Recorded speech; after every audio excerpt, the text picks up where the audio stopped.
Good afternoon, everybody. We are here with Karin Wahl-Jorgensen, a professor from Cardiff University, from Cardiff School of Journalism, and it is my great pleasure and honor to introduce Professor Wahl-Jorgensen.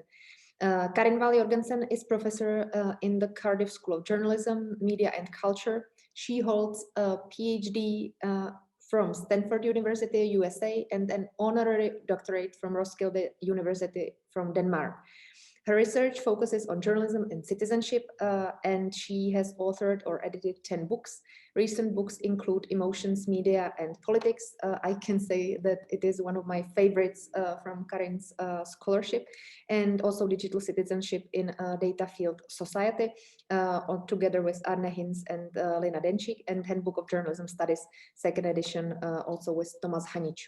Recently, she has provided media commentary and expert advice on media coverage of the coronavirus. And today, Professor Karin Wahl-Jorgensen will speak about community journalism during the coronavirus pandemic, bringing home the importance of local. And of course, you can ask also during the presentation. There is the Q&A box you can use. Please ask the questions. And Karin, floor is yours. Thank you very much, Alice. I'm just going to share my screen.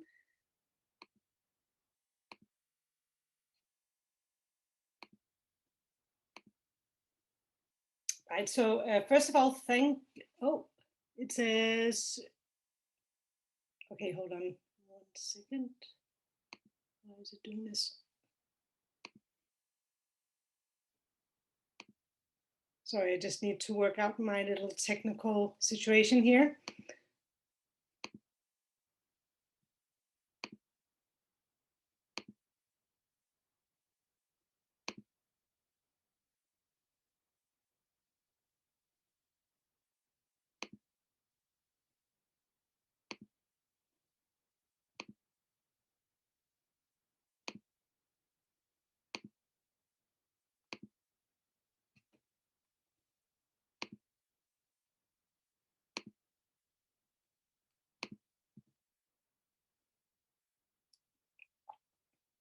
Oh, have you shared it for me? Yes, Norbert shared. All right, okay. So first of all, good afternoon, and thanks very much for having me. What I want to talk about today is my research on the experiences of community, or what's sometimes called hyperlocal journalists in the UK in the coronavirus pandemic. And if you could just advance to the next slide. So in this brief talk, I want to first of all provide a little bit of context about my research, explain what I'm doing, and I then want to focus on how community journalists made a difference through their work and through their distinctive role in the pandemic, as well as how they found solutions to some of the challenges facing them. And I want to conclude with some comments about how to sustain local journalism in the future. So if you go to the next slide. So for anyone engaged in research and in practice around news and journalism is doing that in the context of an awareness of a growing crisis for the industry. So obviously, as news has increasingly moved to online and mobile platforms, the business model of print journalism has essentially collapsed because audiences are no longer prepared to pay for news. And this has led to a very significant decline in the importance of newspapers. So this is a very well-known and widely told story, which has been repeated across Western democracies. But what's perhaps less widely discussed is the fact that this crisis in journalism has had particularly dramatic implications for the local news sector. So one of the innovations, however, that's come out of this is the rise of a new model for news production, that of community journalism, or sometimes referred to as hyperlocal journalism. And in the UK, where I'm based, there are now more than 400 community or hyperlocal news providers. Most of them are fairly new, established since 2010. They tend to be quite financially precarious, so their existence is under continuous threat in a sense, and they're often operated by just one individual working on their own. Although they tend to be quite small in terms of their geographic and population reach, and focus on areas ranging from small towns to neighborhoods in big cities, collectively, they actually reach a very significant proportion of the population. So in the UK alone, 14.9 million people are reached by these community news providers, or about a fifth of the population as a whole. So in my research, or can you go to the next slide, please? In my research, which was funded by a small grant from the British Academy, I was specifically interested in the experiences of community journalists in the coronavirus pandemic. And to carry out this research, my research team and I recruited 59 interviewees, all of whom are members of the Independent Community News Network. And the Independent Community News Network is conveniently hosted at my home institution, and it's a body that represents the interests of the community news sector and represents a total of 123 of the best established community news outlets. So we did a total of 59 interviews, all of them online on Skype or Zoom between July and September 2020. And one thing to note about it is that that is obviously a significant proportion of all the members of ICNN, so it's fairly representative of their concerns. At the same time, it also represents a huge body of data that we're still starting to process and go through. But for the purposes of today's presentation, what I want to do is to focus specifically on how the news organizations made a difference in the pandemic, how they saw their role, and how they adapted to the changes caused by the pandemic. Next slide, please. So more than anything for my interviewees, the pandemic represented a moment of vindication for journalism, showing particularly the importance of local information in a time of crisis. Many of the editors were very proud of sharing accurate, sort of traditional hard news information about things like even the number of local coronavirus cases and deaths, while they were avoiding sensationalism, because they were concerned about sensationalism in a lot of mainstream news content. So some editors pointed to publishing what they saw as very important hard news stories around the pandemic. Hans Marta from Shetland News was very proud of getting the story of the first coronavirus cases on the island, a very prominent local family that he managed to interview about their experience. Jonathan Shepherd from dside.com was very proud of coordinating with another hyperlocal community paper to actually ask questions every day in the daily briefings of the Welsh First Minister. So this was a way of holding government, the Welsh government, to account. And similarly, Kathy Bales from the Isle of Thanet News was really proud of the fact that she managed to cover stories around outbreaks and deaths in local care homes, which she'd been tipped off about by employees, but which the nursing homes had actually tried to shut down, and the council tried to shut her down. She persisted with publishing these stories that she saw as being very important. And actually, for the majority of the news organizations we interviewed, they saw a huge growth in audiences during the pandemic. So clearly the news they provided was extremely important. Can you go to the next slide, please? But what the editors saw as the most important stories they did in the pandemic tells us something quite interesting about their understandings of their own role in the community, and also tells us something more broadly about how this type of journalism is actually important, not just in terms of traditional hard news provision, but also in terms of the emotional and physical health of the community.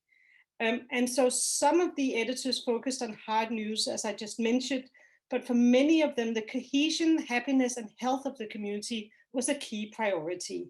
And so indeed, many of them saw themselves as community promoters and advocates. So here's one of our interviewees talking about how her favorite story was a video of people doing social distance dancing across this village. They all played the same music at the same time, and then they went out into the streets and danced. And she thought it was important because it was just something a bit uplifting, even though it was a really gloomy time. And so these kinds of examples came up over and over again, stories that celebrated positive things going on in the community despite the difficult times. And so the editors very clearly saw it as their role to manage the emotions of the local community. Next slide, please. So continuing with that theme, Richard Gerner, who's the editor of the Caerphilly Observer close to Cardiff, where I'm based, he was faced with the first of the second round of lockdowns in the summer due to a dramatic increase in cases in his community.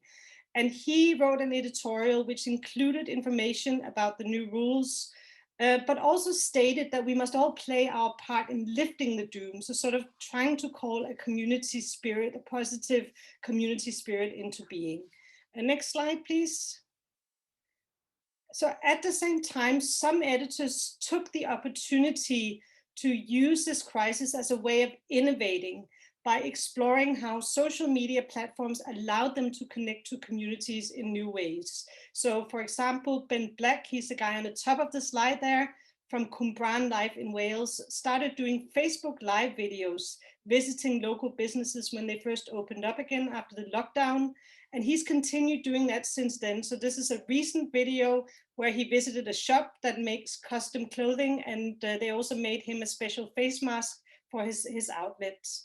And similarly, other organizations like York Mix started doing live blogs for the very first time as a way of reflecting the urgency of these stories. So in a sense, the pandemic highlighted the agility of these news organizations, despite the fact that they operate with very limited financial and human resources. Next slide and final slide. So what that suggests in turn, what it suggests is that any kind of consideration of the future of journalism needs to be informed by the insights that news production can no longer be driven by profit motives in itself, that news can't necessarily pay for itself. And it clearly proposes also that actually in this moment of crisis, local journalism has been more important than it ever has been before in the face of these very profound challenges. So in that sense, the research indicates the importance of external sources of funding, including from government, foundations, and local authorities as a kind of lifeline for providing the news that communities need. So decisions ultimately have to be informed by an idea of journalism as a public good that's vital to democratic societies. And I'm going to stop talking there, and sorry about the delay in the beginning. Welcome any questions as well. Thank you very much for the presentation, and we will start with the questions. It was really interesting and inspiring, especially when we compare it to our systems, definitely, and the community and local journalism in our countries. And that is something I wanted to ask you first. You were speaking about the difficulties local journalism and print journalism has been having for quite a long time. And now it is kind of an opportunity to go further because of many reasons and issues. Is a situation, I mean financial situation of the community and local journalism in the UK good? Because we saw that it is necessary to put there the additional funding, but in general, are they working within a good conditions, working conditions? No, not at all. So I've this is also very much part of my research that I didn't have time to go into in more detail here. But essentially, most of these operations operate on extremely small budgets. Oftentimes, the people who work on these publications have to do an additional day job or part-time work to support themselves, and essentially doing it as volunteer labor. But increasingly, since over the past decade, we've seen these organizations becoming increasingly professionalized, with now I think a majority of them being able to sort of eke out a living by doing this. But having said that, I think what's also important to note is that for a lot of these organizations, the pandemic represented a real existential challenge because they lost all of their local advertising. So because all local events closed down, and a lot of local businesses at least temporarily closed down, it meant that they had a huge challenge in terms of actually being able to survive. However, a lot of them felt more optimistic after the end of the pandemic, or not after the end of the pandemic, but after at least towards the end of our interviews. And the reasons why they felt more optimistic were several. So first of all, they felt more optimistic because they'd seen that they were perceived as so important, and it had these huge increases in audience figures. If you've got nice audience figures, it's also more easy to attract advertisers down the line. And secondly, they felt more optimistic because a lot of them received some kind of external support from a range of different sources for the very first time. So the editors we interviewed received support from the local councils, from the Welsh government, from the Public Interest News Foundation, the European Journalism Fund, and so on. And so in some cases, that funding made a difference about whether they would be able to survive as publications or not. And in a few cases, the organizations actually ended up being better off after the first round of lockdowns than they had been beforehand. So the financial picture is extremely challenging, but I was actually quite positively surprised to see the optimism that was really apparent almost pretty much across the board. And so it also left me feeling more optimistic about the future of the sector. Thank you. Since it is also a big issue here in the Czech Republic, the status of the local journalism, and it is exactly what we are thinking of, if it's going to survive and in which conditions. And I share your perspective that it is one of the most important and vital part of journalism. We have the question here from the audience. Can you point us to any specific examples of places that have changed their revenue strategy, perhaps moving to donors, big or small, this year, and how and now seem more resilient? I'm sorry. I am trying to think if I can think of this year. Well, so one thing to note is that the funding ecology or environment has changed because of the pandemic. So, for instance, in a lot of places, local councils in the UK, so local authorities have said, look, actually, it's quite important that this local news site continues to operate. So we're going to send some funding in that direction that they would never have thought of doing before. Another thing that also happened is that some local politicians would actually designate some of their advertising budget to these community news organizations that they previously wouldn't have considered sufficiently important. So this was the case for a couple of the editors that I spoke to, that they suddenly got advertising accounts from politicians, both local politicians and national politicians, who recognized that this publication needed to keep on going and needed that support. But what I did discover through my research was a variety of different kinds of funding models.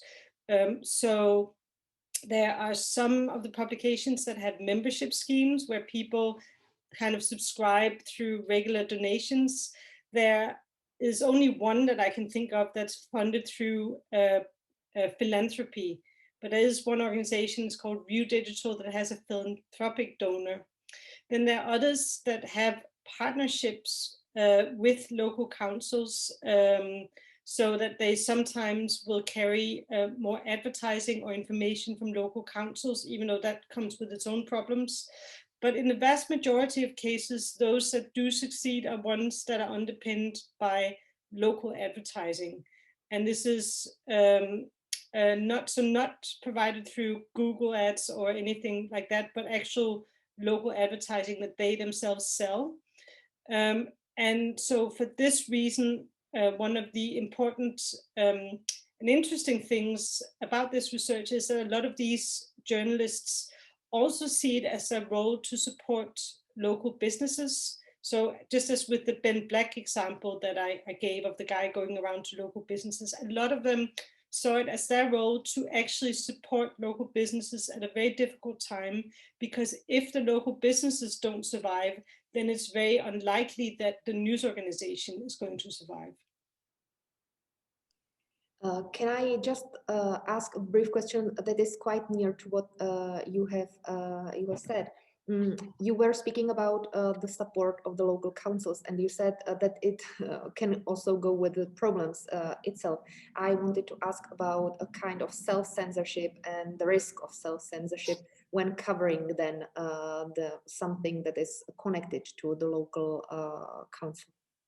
Yeah, so I mean, this is a major issue, and this is generally an issue in local news. It's not just an issue for community journalists, and that has to do with that relationship with the council. Because if you have a good relationship with the council, if you get on with the council really well, then you get all sorts of information sent your way, which is actually really important to you as a publication and also to your audience. But then if you, in a lot of cases, if you start asking too many questions, then the council spokespeople and the council members may not want to speak to you. So in a number of the outlets that I studied, it's actually the case that they specialize in investigative journalism. And that's typically something that doesn't make a lot of money and doesn't make a lot of friends at the local level. So in most of the cases where the publications were investigative, they were basically run by people who had resources, financial resources from elsewhere. So one apparently had a very wealthy wife and therefore was able to do this work. Another had a very long established career in national journalism, from which he retired and then was able to fund this work. But in general, there's a difficult balance to be struck between holding local authorities accountable and actually maintaining access to the information that they provide. Because while some of them understand that it's the role of journalism to hold the authorities to account, in other cases, they get actually quite defensive about anyone kind of poking into their activities. But having said that, there is a significant minority of these community news organizations that actually do investigative work. We have more questions from the audience. Dear Professor Wahl-Jorgensen, I would be interested in the issue of diversity in the local media. Do you cater to the general audience, or to some, do they cater to the general audience or to some specific language or ethnic communities as well? So there are, particularly in the bigger cities, there are publications published in languages other than English. In Wales, we have a tradition of, I think they're called papur bro, which are Welsh language local newspapers. In terms of sort of questions around ethnic diversity and diversity of audiences, it's the case that a lot of these community journalism editors are very aware of the fact that they are actually quite white and quite middle class, and that they don't do a very good job of catering for more diverse audiences. So many of them have taken quite significant steps towards actually reaching out to broader audiences. And that includes things like, in many cases, inviting, for instance, younger people and people from Black and minority ethnic backgrounds to contribute to the paper, to say, to signal a more diverse kind of orientation of the publication. But it does tend to, I would say that a lot of the editors point to the fact that both they as professionals, or they as journalists, and their audiences tend to be more white and kind of middle class.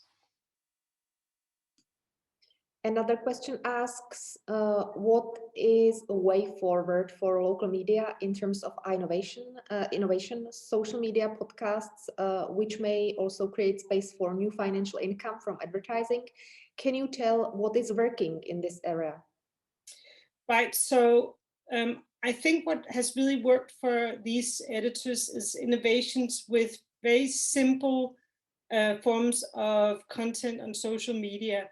So in a lot of cases, the editors talk about doing short videos and also using a lot of images on places like Instagram, for example. So visual content and audiovisual content works really well in terms of engagement.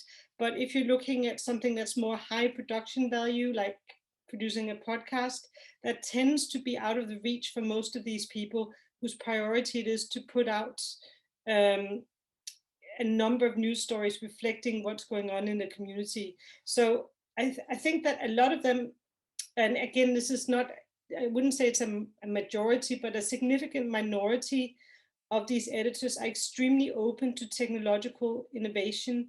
And so I see the kind of agility and ability to be flexible as one of the real strengths of the sector, because they're able to go out there and use new technologies before a lot of other kind of larger mainstream news organizations are able to. But because of the nature of these publications, these have to be relatively manageable in terms of how much production time and resource you put into it. Thank you. Another question, did you note if the content of the local coverage during lockdown was more solution focused than previously? If so, can we make any link between more constructive coverage and increased audiences in the pandemic?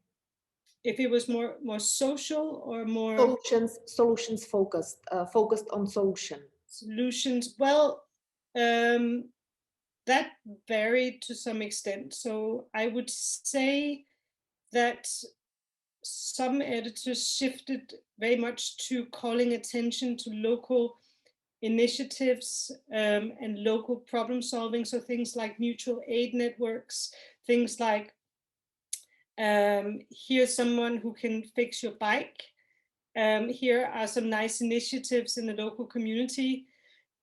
Whereas others would call attention to sort of just quite hard news stories going on, like there's been an outbreak in the care home down the road, or you know, this is the supermarket has sold out of toilet paper. So it depends very much on the orientation of the the organization. I would say that for me, a kind of helpful distinction is between those editors who thought of it mainly as a role to shift towards or to focus on hard news, and those who saw as a role being one of supporting the community and trying to help the community to get through this crisis. And to some of the content within that latter category, I think fits with a more solutions-oriented type of journalism. Thank you very much. And since we are very near to the end of our short session, thank you also for your presentation once again, and good luck with another COVID-related research, because as we know from the Cardiff University's websites, you are now having a big grant for this research. So good luck with it. And thank you very much for coming, at least online. Thank you very much. Thank you very much for having me. And I'm sorry I couldn't be there in Prague. Bye. I would rather be there. Yeah. Bye.